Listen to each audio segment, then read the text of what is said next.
Desde 1994 até os dias de hoje, a América e um pouco o mundo inteiro debatem-se se justiça realmente foi feita ou se um dos mais proclamados jogadores de futebol americano de sempre conseguiu sair impune do duplo homicídio.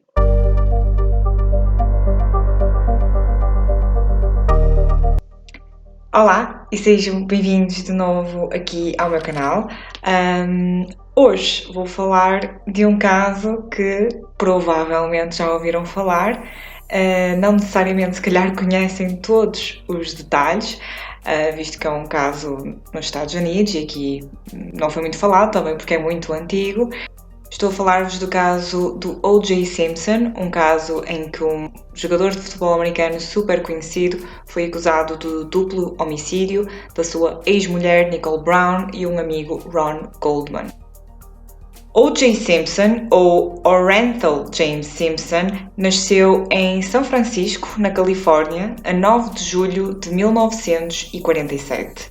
Vivia com a mãe nos Projects, que é uma espécie de alojamento social que o governo oferece a famílias com carências financeiras. O.J. Simpson começou desde logo com problemas com a justiça.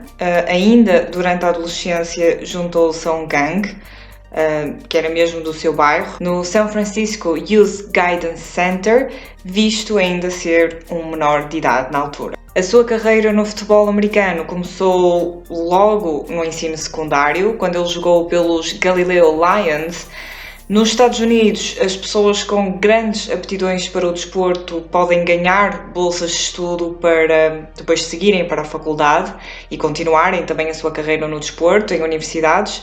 No entanto, O.J. tinha notas muito abaixo da média que não chamaram muito a atenção dos olheiros de equipas universitárias, embora ele já fosse na altura considerado o melhor jogador da cidade. O.J. Simpson casou-se com apenas 19 anos pela primeira vez, em 1967, com Margaret L. Whitley, que era o seu amor da adolescência, e teve 3 filhos com ela. Infelizmente, um deles morreu com apenas 3 anos na piscina da família. Na faculdade, O.J. continuou a sua carreira no futebol americano quando ingressou em 1965 na Faculdade Pública de São Francisco. No final da Liga Júnior de Universidades, já ele jogava exclusivamente na posição de running back, e quando a sua faculdade ganhou a taça, muitos recrutadores tentaram que O.J. fizesse transferência para outras universidades devido às suas altas aptidões futebolísticas. O.J. ingressou assim na Universidade do Sul da Califórnia, que fora sempre uma equipa de sonho para ele, que ele sempre tinha admirado desde cedo. Uma das finais nas quais ele viria a participar fora considerado um dos melhores jogos de futebol americano do século XX, muito graças a uma performance dele. Durante a sua carreira no futebol americano de universidades, Simpson ganhou imensas taças e ligas com a sua equipa, enquanto, ao mesmo tempo, quebrava recordes de décadas em todos os jogos. E a sua quebra de recordes não acabava por aqui. Em 1968, quando finalmente terminou a faculdade e ingressou na primeira equipa profissional, O.J. Simpson teve o maior contrato de sempre em toda a história do desporto profissional da altura. Ganhou $650 mil em apenas 5 anos. Jogou pela equipa Buffalo Bills. A quanto desta carreira, outra também já lhe despertava o interesse: ser ator. Ameaçou inclusive o dono da Buffalo Bills que, se não lhe pagasse o que ele exigia no contrato, que ele deixaria completamente o futebol e seguiria uma carreira apenas de ator. Ralph Wilson, dos Buffalo Bills, eventualmente cedeu e pagou a Simpson o que ele desejava para ficar na equipa. Depois de algumas mudanças de treinador na equipa e umas primeiras épocas muito más na performance de Simpson, em 1972 um novo treinador coloca Simpson como a estrela da equipa. A partir daí, Simpson de novo voltou a quebrar recordes de lançamentos e performance nos jogos, mas agora a um nível muito mais profissional. Até aos dias de hoje ele mantém recordes. Em 1974 ele tem uma lesão no joelho, mas isso não o impede de continuar a ser o centro das atenções não só na equipa, como no mundo do futebol americano da época. A NFL tem uma lista de recordes que O.J. Simpson teve durante o ano de 1973, em que ele só tinha 26 anos. O primeiro recorde é de ser o jogador mais rápido a ganhar 1000 milhas a correr na época, em apenas 7 jogos. Ele conseguiu isto não só em 73, mas em 75 também. Jogador mais rápido a ganhar 2000 milhas a correr na época, em apenas 14 jogos. E maiores milhas percorridas em cada jogo numa só época. 143 milhas num jogo apenas. Em 1973, O.J. Simpson, durante um jogo contra os Patriots, em que estava a ser constantemente bloqueado, agride fisicamente o jogador Mel Lunsford, depois de este supostamente o ter atirado para o chão numa posição de ataque. Logo depois, Lunsford faz o mesmo e as duas equipas entram em conflito em pleno campo. Os dois são expulsos do jogo. Em 1978, passa para a equipa San Francisco 49ers. O.J. Simpson ganhou o apelido de Juice, que em português significa sumo, porque O.J. geralmente é a abreviatura de Orange Juice, que é sumo de laranja. E em inglês, geralmente Juice pode também referir-se a energia. Por exemplo, a ofensiva dos Bills na época de Simpson era conhecida pela companhia elétrica. Em 1969, tinha também começado uma carreira de ator na qual ainda participou em perto de 30 filmes e séries, fora alguns anúncios de televisão. Fora mesmo considerado para o papel de Terminator antes mesmo de Arnold Schwarzenegger. Era também comentador desportista na televisão americana. Aceitava geralmente papéis mais ou menos principais nestes filmes e séries e gostava de interpretar vilões para, segundo ele, e estou a citar, tirar a imagem da atleta certinha e verem que conseguia interpretar qualquer papel que lhe fosse dado. Em 1971, supostamente O.J. já era rico para se reformar nessa mesma semana. Em 1975, a revista People escreveu que O.J. Simpson tinha sido o primeiro atleta negro a tornar-se uma superestrela confiável e amada por todos. Era considerado por ter carisma, personalidade amigável e muito boa aparência. Por causa disso, apareceu em imensos anúncios televisivos. Em 1984, já era considerado o atleta mais influenciador de marcas, como por exemplo a marca Hertz, que já era uma marca da qual O.J. Simpson era a imagem principal. Em 1977, O.J. Simpson conhece Nicole Brown, uma adolescente alemã de 18 anos e empregada num bar. Embora ainda casado com Margaret, começa logo a sair com Nicole. Divorciou-se da primeira mulher apenas em 1979. Em 1980, O.J. Simpson reforma-se como jogador profissional. Nicole e O.J. casam-se em 1985, juntos tiveram 2 filhos e estiveram casados 7 anos. Apesar de várias queixas de violência doméstica por Nicole e de ser investigado pela polícia, O.J. nunca se pronunciou publicamente sobre estas alegações. Em 1992 divorciam-se, mas em 1993 tentam de novo reconciliar-se, mas acabou por não resultar. Amigos do casal diziam que ambos eram bastante dramáticos e obsessivos e que estavam constantemente a discutir e a ter discussões violentas. O.J. chegou a partir o braço a Nicole numa discussão. Alega-se que ele batia-lhe em público durante relações sexuais e em frente a família e amigos. Muitas vezes Nicole não o reportava e encobriu porque dependia financeiramente dele e tinha pena. O.J. não só era violento, como teve várias amantes durante o casamento. Além disso, era bastante controlador, dizendo a Nicole como se devia vestir e arranjar e com quem devia estar ou não. Antes de casarem, inclusive, O.J. Simpson obrigou Nicole a assinar um acordo em como não podia trabalhar enquanto estivesse casada, já que ele defendia o papel de uma esposa mais tradicional e dona de casa. Em 1993, numa chamada para o 911, que é o 112, Serviço de Emergência nos Estados Unidos, Nicole Simpson, a chorar, diz: "Ele vai bater-me até não poder mais." Durante o casamento houve 62 incidentes de violência doméstica, só 8 foram notificados à polícia e O.J. só foi preso apenas uma única vez, em 1989.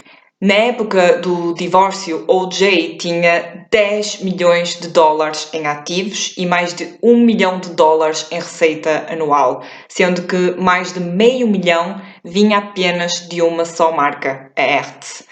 Após o divórcio, Nicole ficou a viver em Brentwood, Los Angeles, numa zona residencial muito segura e cara, onde geralmente só a elite ou pessoas com muito dinheiro viviam. Ela tinha a guarda dos 2 filhos do casal, contudo, dizia que mesmo depois do divórcio, O.J. continuava a segui-la e a assediá-la. Nicole chegou a dizer que O.J. lhe tinha dito que a mataria se a encontrasse com outro homem.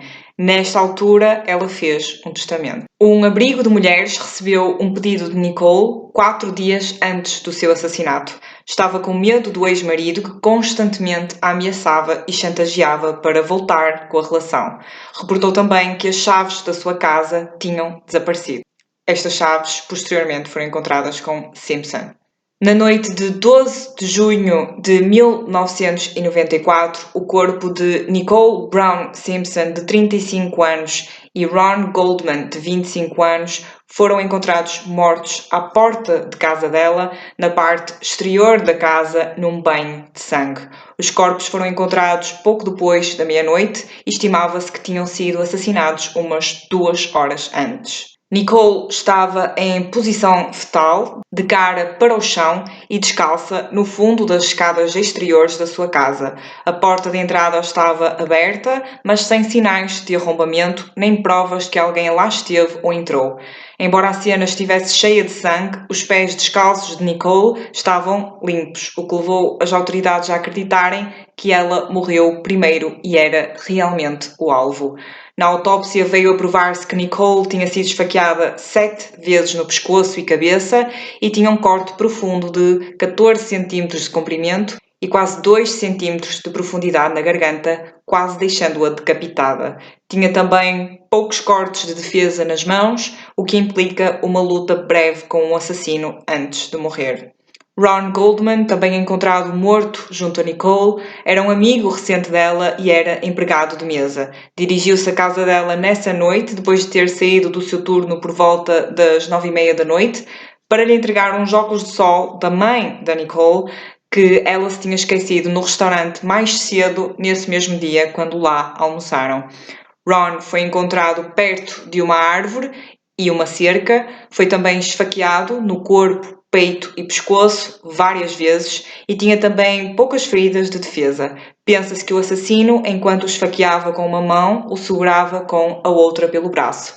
Junto de Ron Goldman encontraram uma das principais provas deste crime, uma luva da mão esquerda tamanho XL. Os vizinhos tinham ouvido um homem a gritar nessa noite e agora acredita-se que tenha sido Ron. Estima-se que Ron tenha chegado logo depois ou durante o ataque a Nicole.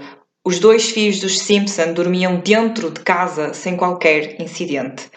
Na tarde de 12 de junho, horas antes dos homicídios, era um domingo e houve uma peça musical na escola da Sydney, que era a filha do O.J. e da Nicole, e toda a família foi. Mais tarde foram todos almoçar ao restaurante onde Ron Goldman trabalhava, embora ele não estivesse a servir à mesa deles. No entanto, O.J. Simpson não foi convidado para este almoço. Nesse almoço, a mãe da Nicole deixou uns óculos de sol que foram colocados num envelope branco pelo staff e Ron iria devolvê-los a Nicole. O envelope com os óculos foi posteriormente encontrado no local do crime, junto a Ron Goldman. O.J., depois de sair da escola da filha e não ter sido convidado para o almoço, comeu take-out do McDonald's com um amigo que estava a viver no quarto de hóspedes dele. Há boatos que os dois tomaram metanfetaminas nessa noite, no entanto, nada foi confirmado. A polícia foi chamada ao local por vizinhos que viram o cão de Nicole Simpson com as patas cheias de sangue. Na cena do crime viam-se pegadas de sangue a sair da casa e pingos de sangue ao lado esquerdo, o que leva a crer que o assassino estava também ele a sangrar da mão esquerda. Ao analisar as pegadas, viu-se que o assassino saiu a caminhar e não a correr, o que leva a crer que levou o seu tempo e conhecia a zona. Ao saberem que uma das vítimas era Nicole Simpson, a polícia quis imediatamente contactar O.J. para o notificar, não só da morte da ex-mulher, como também para ir buscar os 2 filhos que estavam nessa casa e agora estavam na esquadra com a polícia. A polícia foi até a casa dele, mas ninguém atendeu. Os agentes da polícia disseram que o carro dele estava estacionado num ângulo estranho, assim todo torto, e tinha sangue na porta. Com medo que alguém estivesse ferido dentro de casa, os agentes entraram sem qualquer mandato de busca na propriedade de O.J. Simpson. Ao falarem com o amigo de O.J., que lá vivia, ele disse que o carro pertencia a O.J. e que ele tinha ouvido um barulho estranho durante a noite. O.J. não estava em casa. Ao inspecionarem então à volta da casa de O.J., encontraram uma luva direita que era o par perfeito da luva encontrada ao lado de Ron Goldman na cena do crime. Quando contactado telefonicamente pela polícia para receber a notícia, Simpson parecia triste, mas estranhamente calmo, e perguntou apenas se os filhos tinham visto o assassinato ou o corpo da mãe, nem perguntando sequer se o assassino lhes tinha feito alguma coisa a eles. O.J. Simpson rapidamente se tornou o principal suspeito do crime por causa de todo o historial da relação com Nicole e porque os crimes pareciam especialmente violentos, levando a crer que era algo muito pessoal e motivado pela raiva. Um mandato de captura foi emitido para Simpson. Voltando atrás e na noite dos homicídios, O.J. Simpson tinha um voo marcado para as 23h45 para Chicago, onde se iria encontrar com representantes da Hertz, que era a marca que ele publicitava, para um jogo de golfe no dia seguinte. O motorista que o vinha buscar para o aeroporto disse que chegou à casa dele por volta das 10h25 da noite e passou pela casa. No entanto, não viu o carro de O.J. estacionado, que era um Ford Bronco branco. Mais tarde, este motorista afirma conseguir ver o número da porta de O.J. quando chegou lá. Quando mais tarde o carro foi encontrado estacionado, estava supostamente à frente do número da porta, bloqueando qualquer tipo de visualização. O motorista começou então a tocar à porta de O.J. por volta das 10h40 da noite, sem obter qualquer resposta. A casa estava totalmente escura e não parecia estar lá ninguém. Esse motorista ainda afirmou ver uma sombra de uma pessoa que parecia, assim, fisicamente a sombra de O.J. Simpson. Dirigia-se para o portão da entrada, mas depois desistiu e dirigiu-se para a entrada mais a sul, que era uma entrada das traseiras. Essa figura depois entrou pela porta principal e acendeu as luzes enquanto o fazia. No entanto, por causa do sistema de segurança, se essa figura fosse O.J. Simpson, mesmo assim ele não poderia entrar pelas traseiras e pode então ter dado um murro na parede, e seria o tal barulho que o amigo ouviu nas paredes, e voltou para a porta principal para entrar, onde os dois, o amigo dele que vivia com ele e o motorista, já o viram. O amigo, que vivia na parte de hóspedes com O.J. Simpson, ouviu um barulho então estranho na parede e quando olhou para fora da casa viu o motorista e a limusine estacionada. Mais tarde aparece O.J. de repente no intercomunicador a dizer que adormeceu. Ambos mais tarde disseram que O.J. nessa noite parecia especialmente agitado. Durante a viagem para o aeroporto, O.J. continuamente queixava-se de ter muito calor e de estar a suar e abria inclusive a janela da limusine. Apesar de, segundo o motorista, naquela noite não estar assim tão quente. O.J. levou consigo 4 malas, uma delas era uma mochila, que ele fez questão de ser sempre ele a carregar, não deixando que o motorista lhe tocasse. No entanto, o aeroporto viria a confirmar que O.J. só despachou 3 malas naquela noite e nenhuma delas era uma mochila. No dia 13 de junho, O.J. foi levado pela polícia para interrogatório. Ao verem que ele tinha um corte na mão esquerda, perguntaram-lhe onde e como o tinha feito. O.J. primeiro disse que foi em Chicago, quando soube da morte da Nicole num acidente, mas quando confrontado pela polícia sobre o sangue no carro dele, ele muda a história toda e diz que se cortou no dia dos homicídios, mas que não se lembrava bem como. Ninguém que se cruzou com ele, no entanto, na noite dos homicídios, recorda ver algum tipo de corte na mão de O.J. Voluntariamente, ele cedeu uma amostra do seu próprio sangue para comparação e foi solto. Já no dia seguinte a este interrogatório, no dia 14 de junho, O.J. Simpson contrata um advogado, Robert Shapiro, e supostamente estava num estado muito avançado de depressão. No dia 17 de junho, depois das análises comparativas do sangue recolhido na cena do crime e da amostra cedida por O.J. ter vindo a confirmar a correspondência, a polícia contactou o advogado Robert Shapiro, avisando que O.J. tinha até ao final do dia para se entregar às autoridades. O.J. encontrava-se em casa de um grande amigo dele, também advogado, Robert Kardashian, e disse que se entregaria às autoridades ele próprio, sem qualquer problema. As autoridades concordaram porque pensavam que uma figura tão pública quanto O.J. Simpson não ia tentar fugir. As autoridades ainda concordaram adiar umas horas da suposta rendição de Simpson para que ele pudesse contactar psiquiatras devido ao seu estado mental na altura. Simpson de seguida escreveu uma carta à mãe, outra aos filhos e uma ao público em geral. Ainda ligou também à mãe e aos filhos. Estima-se que mais ou menos 100 jornalistas e fotógrafos esperavam na esquadra pela entrada de O.J. Simpson, mas ele não chegou à hora estipulada. Depois da polícia chegar à casa de Kardashian, O.J. Simpson já tinha saído com um amigo, Al Crawlings, também ele jogador profissional de futebol americano e ator. As autoridades colocaram-no como fugitivo e alertaram todos os mídia. Kardashian leu a carta deixada por Simpson aos mídia. A carta explicava que ele não tinha nada a ver com os assassinatos e para deixarem os filhos em paz, manda cumprimentos aos amigos e à namorada da altura e pede desculpa também à família de Goldman e diz no final: "Não consigo continuar, não sintam pena de mim, tive uma vida ótima, ótimos amigos. Por favor, lembrem-se de mim como o verdadeiro O.J. Simpson e não esta pessoa perdida." Toda a gente interpretou esta carta como uma carta de suicídio, inclusive a mãe dele desmaiou quando ouviu Kardashian a ler a carta. Toda a gente continuava à procura de Simpson e Robert Shapiro, o seu advogado, apelou na televisão a que Simpson se entregasse. Autoridades e jornalistas estavam todos à procura do Ford Bronco branco de Al Crawlings, que curiosamente era um carro exatamente igual ao de O.J. Simpson na altura.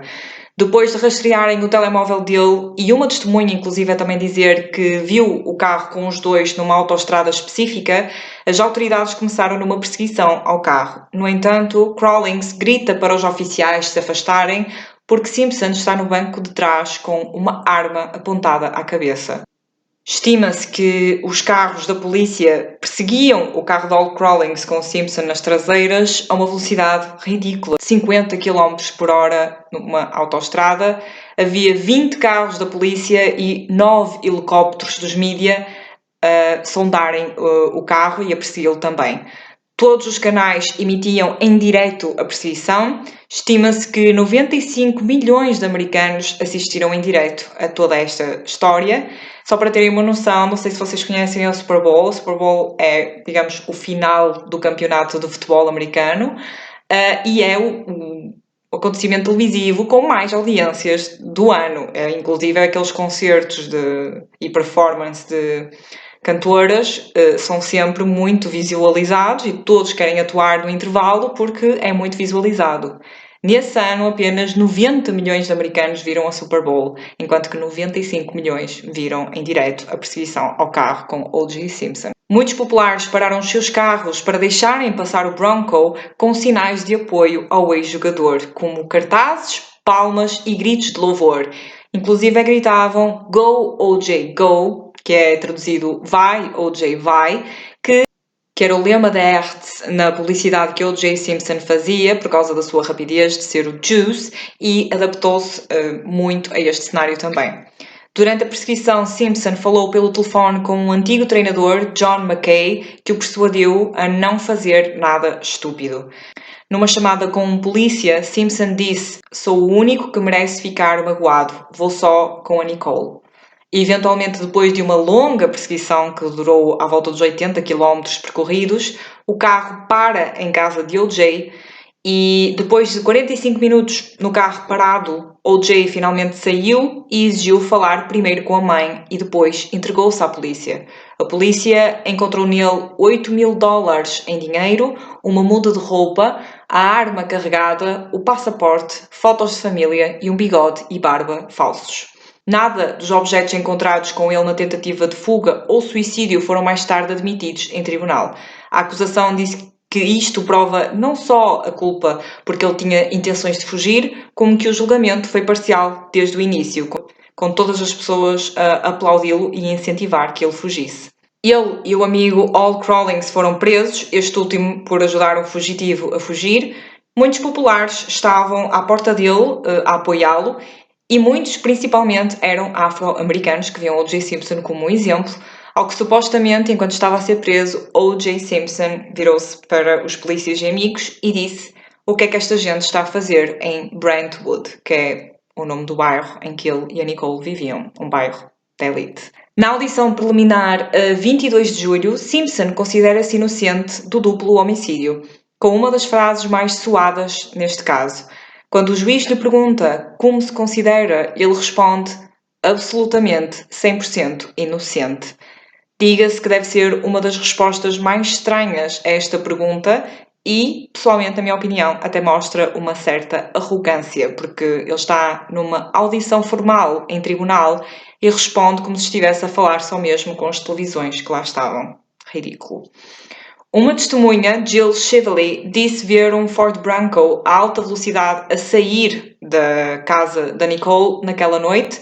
No entanto, se deu uma entrevista a um canal de televisão por $5.000 e o seu depoimento não pôde ser usado em tribunal. Um vendedor também mostrou recibos que Simpson comprou uma faca de 305mm 6 semanas antes dos homicídios e, em comparação com as feridas da Nicole e Ron, podia ter sido a arma do crime.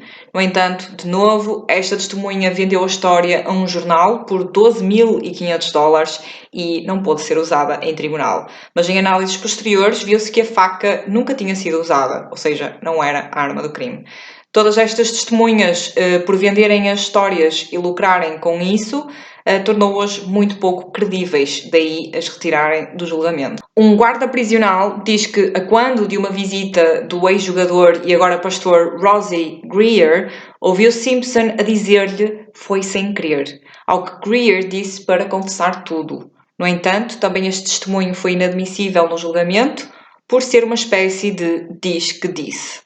Um amigo de O.J. e polícia também disse que este lhe confessou que não queria fazer um teste de polígrafo, porque realmente já tinha tido pensamentos em matar a mulher e então não sabia como é que se ia sair no teste. Duas empregadas domésticas de casas vizinhas a O.J. Simpson assumiram que a defesa de Simpson lhe ofereceu $5.000 a cada uma para dizerem que tinham visto o carro dele a noite toda estacionado à frente da casa. Os testemunhos foram também descartados. A defesa chamou uma especialista em temas de violência doméstica e ela teria de analisar estatísticas, inclusive a estatística apresentada pela defesa que em 2 milhões de incidentes de violência doméstica ao ano na América só morrem 2.000 nas mãos dos seus companheiros e agressores. A especialista disse que essa análise não estava correta, sugerindo a correção para, das mulheres que sofrem de violência doméstica, quantas morrem nas mãos do atual ou ex-companheiro. E a estatística aqui já é de 80%. A defesa tirou esta especialista logo a seguir da lista de testemunhas. O julgamento começou formalmente a 24 de janeiro de 1995, quase meio ano depois das mortes, e foi pedido por Simpson um speedy trial, que é um julgamento mais acelerado, fazendo com que a promotoria de acusação se apressasse a formar um caso contra ele. Todo o julgamento, no entanto, foi transmitido em direto na televisão. A composição do júri por si só já foi um problema. Dos 12 júris originalmente selecionados, só ficaram 4. O resto foi mudado por várias vezes e por várias razões. O júri, no final, foi composto maioritariamente por afro-americanos. Dos 12 júri, 9 eram afro-americanos. O júri esteve 265 dias recluso no hotel, sem poder falar com a família, amigos, nem poder ver televisão ou jornais, para poderem ser imparciais na sua decisão. Marcia Clark era a líder da promotoria contra O.J. Simpson.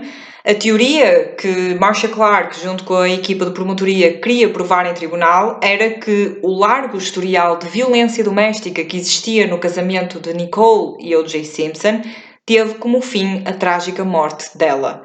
No dia 12, ao irem assistir à peça da escola da filha deles, Simpson parecia chateado e incomodado pela indumentária de Nicole, supostamente comentando com outros que era um vestido preto muito justo. Supostamente chegou a casa nesse dia, a sua namorada, na altura, tinha acabado com ele. Então, nessa noite, e segundo a teoria da promotoria, O.J. foi à casa de Nicole para tentar voltar com o casamento de novo e ela não aceitando, ele ficou furioso e, num último ato de controlo, matou-a. Ron Goldman apareceu na cena do nada e O.J. matou-o também.